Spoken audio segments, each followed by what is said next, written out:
Bagaimana implementasi ISO 14025 pada pengujian logam berat? Teman-teman yang saat ini bekerja di lab pasti sudah memahami bahwa klausul ISO 14025 itu kan banyak. Dari 4.1 sampai 8.9. Ya.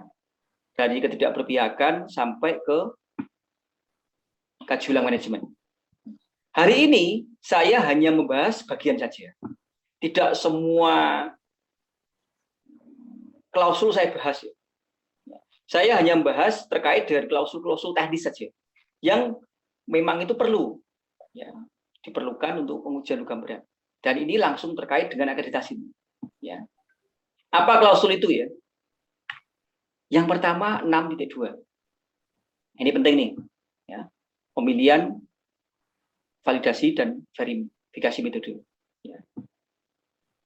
Kata kunci yang pertama, teman-teman. Pemilihan.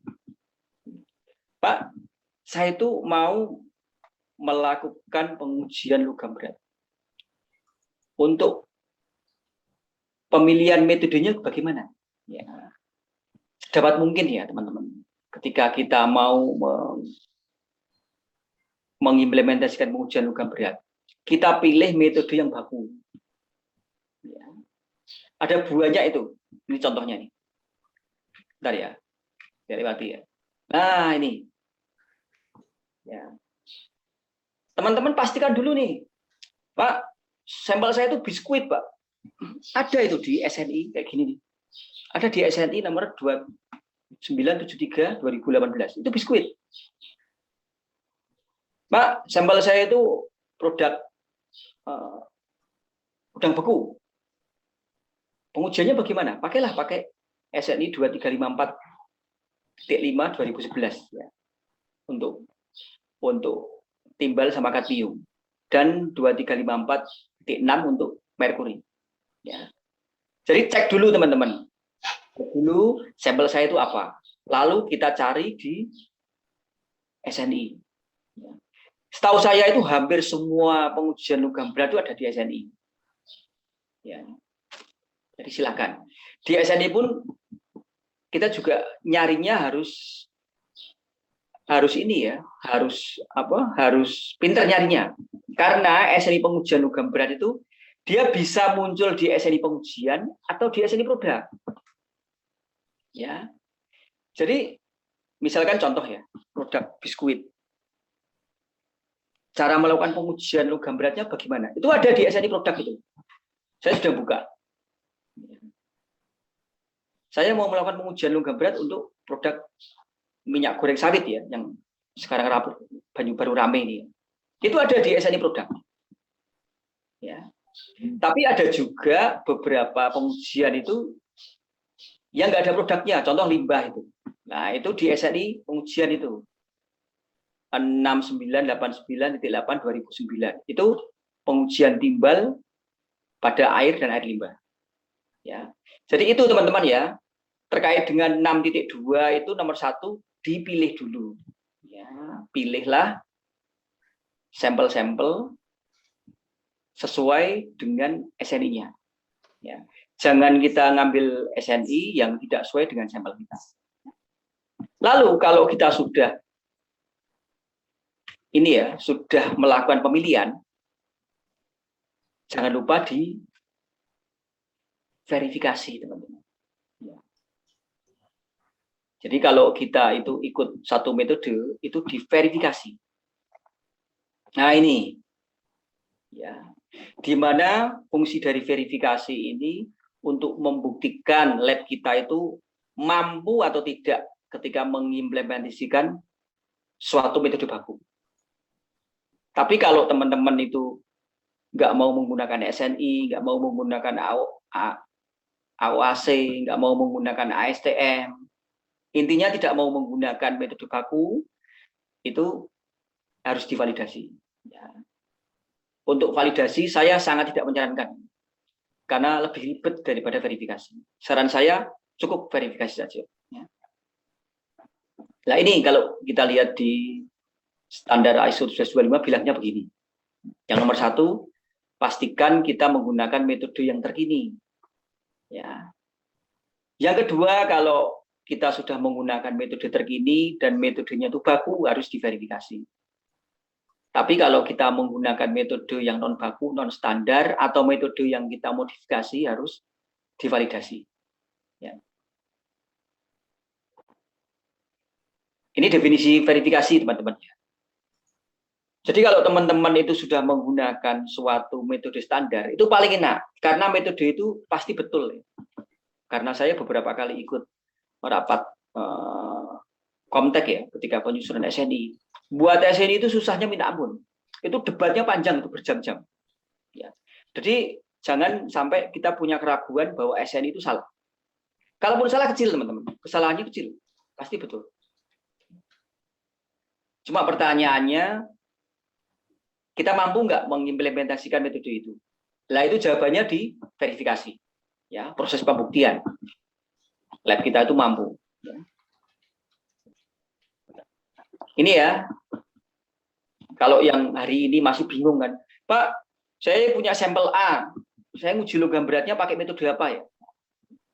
Silakan itu dibuka di pesta.bsn.go.id, dibuka itu, ada semua. Ya. Saya juga sering itu bukai situsnya Pesta BSN Go.id untuk cari SNI. Ya. Intinya cari metode yang sesuai dengan sampel kita. Ya. Kapan divalidasi dan diverifikasi? Saya punya roadmap ya teman-teman ya, atau flowchart ya. Ya, flowchart kapan kita menggunakan verifikasi dan validasi. Yang atas itu verifikasi. Ya. Itu paling simpel, paling enak, paling gampang. Ya. Apakah metodenya baru? Tidak. Metode baku, ya, verifikasi. Ya. Verifikasi itu hanya ada 5 ya. Kalau logam berat hanya 5. Kita mencari akurasi atau ketepatan. Yang kedua itu kita mencari presisi atau keterulangan. Yang ketiga dan keempat itu kita mencari batas deteksi terkecil. Baik dalam bentuk LOD, limit deteksi, ataupun limit kuantifikasi. Yang kelima itu kita mencari yang namanya linearitas. Ya, karena kita menggunakan alat kan pasti ada kurva kalibrasinya. Ya. Nah, itu kita cari itu. Dia hanya 5 ya. Akurasi, presisi, LOD. Ya. Tapi kalau teman-teman itu menggunakan metode non baku, itu ditambahi tugasnya itu. Ada yang namanya robustness, ya, ada yang namanya selectivity. Jadi itu nggak mudah ya, nggak mudah, ribet dan lama. Ya, jadi saran saya mending kita ikut metode yang bagus saja.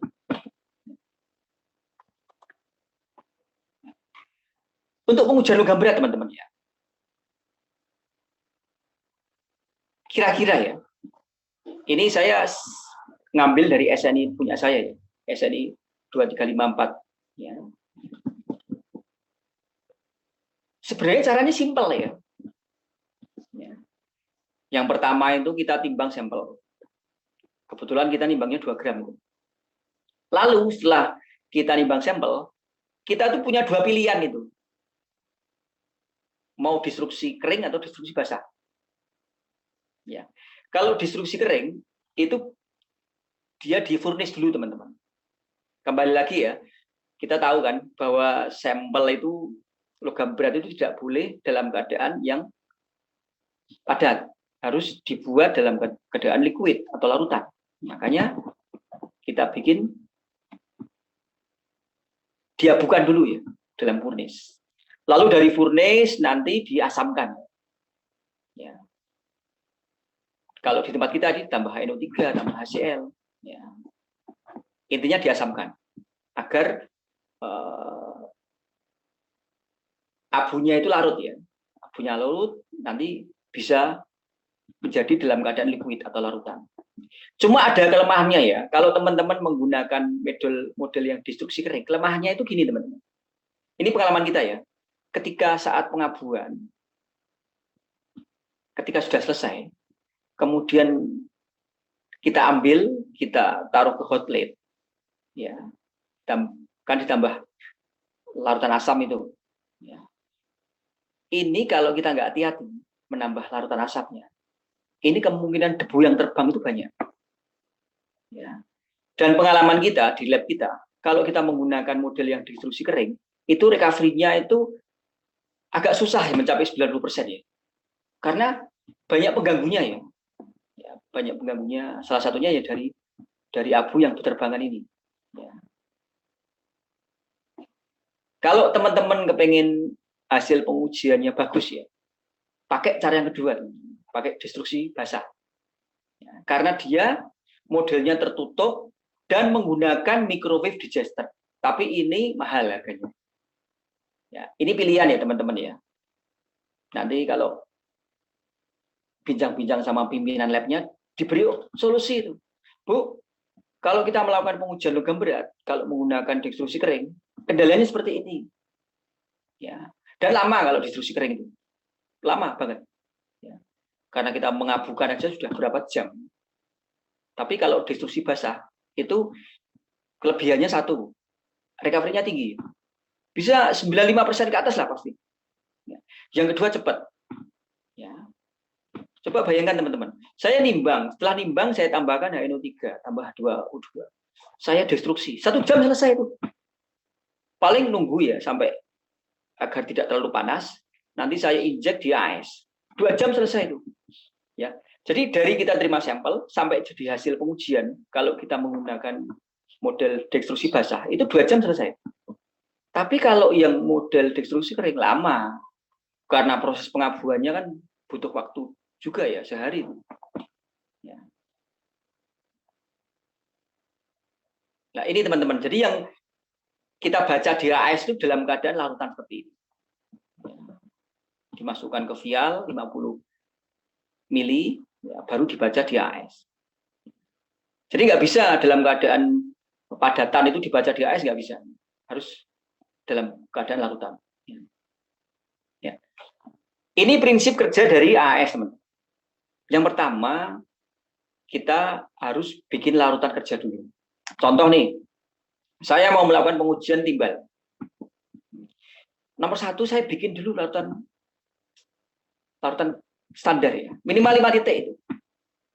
Misalkan timbal, saya bikin 20, 40, 60, 80, 100. Ya.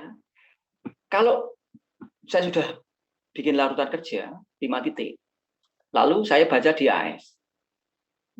Sampai jadi deret standar seperti ini, teman. Yang pembacaannya itu kan Y sama dengan BX tambah A ya. Karena ini kan linear ya. BX tambah A. Kalau kita sudah ketemu ini ya, kurva linear seperti ini, sudah bagus ya, baru kita baca sampelnya. Ya. Sampel itu ketika pembacaan itu dapatnya bukan konsentrasi ya, tapi absorbansi. Ya. Baru nilai absorbansi ini kita masukkan ke persamaan yang dari deret standar tadi. Ketemu X. Ya. Jadi berjenjang teman-teman. Uji AS itu tidak bisa langsung diuji, langsung ketemu hasil, nggak bisa. Harus deret standar dulu, baru sampel.